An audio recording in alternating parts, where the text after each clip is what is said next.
ഒരു പ്രദേശത്ത് വല്ലാതെ ദൈവത്തിൽ വിശ്വസിച്ച ഒരാളുണ്ടായിരുന്നു. എല്ലാ കാര്യത്തിനും ദൈവത്തിനെ മാത്രം വിളിക്കും, എല്ലാം ദൈവത്തിൽ അർപ്പിക്കും. അദ്ദേഹത്തിന്റെ പ്രദേശത്ത് വലിയൊരു പ്രളയം നടന്നു. ആ സമയത്ത് ആ പ്രളയത്തിൽ അദ്ദേഹത്തിന്റെ വീടും ഉൾപ്പെട്ടു. അദ്ദേഹത്തിന്റെ വീടിന്റെ ഒന്നാമത്തെ നില മുഴുവനായിട്ട് മുങ്ങി. അദ്ദേഹം തന്റെ രണ്ടാമത്തെ നിലയിൽ ടെറസിലേക്ക് നിന്ന് ദൈവത്തെ വിളിക്കാൻ തുടങ്ങി. ദൈവത്തോട് വല്ലാതെ പ്രാർത്ഥിക്കാൻ തുടങ്ങി.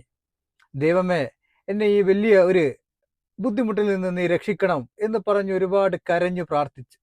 അല്പനേരത്തിന് ശേഷം അതുവഴിക്കൊരു തോണിക്കാരൻ വന്ന് അദ്ദേഹത്തോട് പറഞ്ഞു, വളരെ പെട്ടെന്ന് ഈ തോണിയിലോട്ട് കയറ്, വെള്ളം നിങ്ങളുടെ വീട് മുഴുവനായിട്ട് മുങ്ങാൻ പോവുകയാണ്.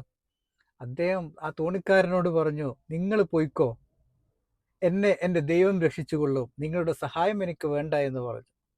ആ തോണിക്കാരൻ പോയി. അല്പസമയത്തിന് ശേഷം അതുവഴിക്കൊരു ഹെലികോപ്റ്റർ വന്നു. അദ്ദേഹത്തെ കണ്ട് അദ്ദേഹത്തോട് ഹെലികോപ്റ്ററിലേക്ക് രക്ഷപ്പെടാൻ വേണ്ടി കയറിട്ട് കൊടുത്തു. അദ്ദേഹം പറഞ്ഞു, എനിക്ക് നിങ്ങളുടെ സഹായം വേണ്ട, എൻ്റെ ദൈവം എന്നെ രക്ഷിച്ചുകൊള്ളും.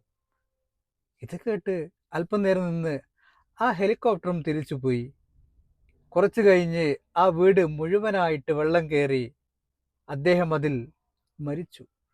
അദ്ദേഹം പ്രാർത്ഥിച്ച ദൈവത്തിന് മുമ്പിലെത്തിയപ്പോൾ അദ്ദേഹത്തിന്റെ പരാതി പറയാൻ തുടങ്ങി. നിന്നോട് ഞാൻ സഹായം ചോദിച്ചു, വലിയൊരു ബുദ്ധിമുട്ട്, ആപത്ത് ഘട്ടത്തിൽ. എന്താ ദൈവമേ നീ എന്നെ സഹായിക്കാതിരുന്നത്? ഇത് കേട്ട ദൈവം ചിരിച്ചുകൊണ്ട് അദ്ദേഹത്തോട് ചോദിച്ചു, നീ പ്രാർത്ഥിച്ചു കഴിഞ്ഞപ്പോ നിന്റെ അടുത്തേക്ക് ഒരു തോണിക്കാരൻ വന്നില്ലായിരുന്നോ? ഉണ്ട് ദൈവമേ, വന്നിണ്ടായിരുന്നു. അത് കഴിഞ്ഞൊരു ഹെലികോപ്റ്റർ നിന്റെ അടുത്ത് വന്നില്ലായിരുന്നോ? ഉണ്ട് ദൈവമേ, വന്നിണ്ടായിരുന്നു. പക്ഷെ ഞാൻ നിന്നെ പ്രതീക്ഷിച്ച് നിൽക്കുകയായിരുന്നു ദൈവമേ.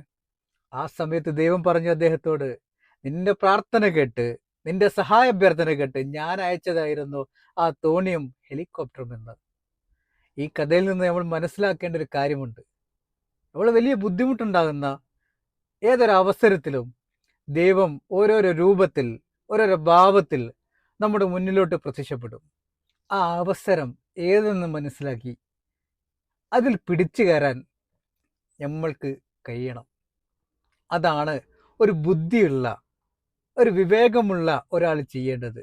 ആ സമയത്ത് തൻ്റെ ദൈവം നേരിട്ട് വന്ന് രക്ഷപ്പെടുത്തുമെന്ന് വിചാരിക്കുന്നവൻ വിഡ്ഢികളുടെ സ്വർഗത്തിലെ രാജാവാണ് എന്നാണ് നാം മനസ്സിലാക്കേണ്ടത്.